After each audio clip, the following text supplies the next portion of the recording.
Direct to mobile and 5G broadband convergence roadmap for India વિષયે દિલ્હીમાં સંમેલનનું આયોજન કરવામાં આવ્યું છે. પ્રસાર ભારતી અને TSDSIના સહયોગથી IIT કાનપુર દ્વારા આ સંમેલનનું આયોજન કરવામાં આવ્યું છે. કાર્યક્રમમાં માહિતી અને પ્રસારણ મંત્રાલયના સચિવ અપૂર્વ ચંદ્ર અને પ્રસાર ભારતીના CEO શશી શેખર પણ ઉપસ્થિત રહ્યા હતા. માહિતી અને પ્રસારણ મંત્રાલયના સચિવ અપૂર્વ ચંદ્રે સંમેલનને સંબોધન કરતા જણાવ્યું હતું કે આ સંમેલનથી તમામ સુવિધાને પ્રભાવશાળી બની શકશે. પ્રસારણ પ્રભાવી બનતા લોકોને સુવિધા મળશે. જ્યારે પ્રસાર ભારતીની CEO શશી શેખર વેમ્પટીએ જણાવ્યું હતું.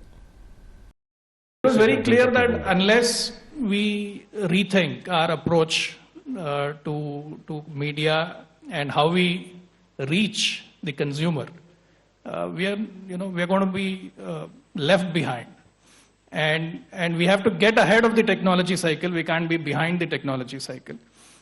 So one of the first decisions that we took back in 2017-18 was that we have to sunset the analog terrestrial network, because huge amount of resources were going into that.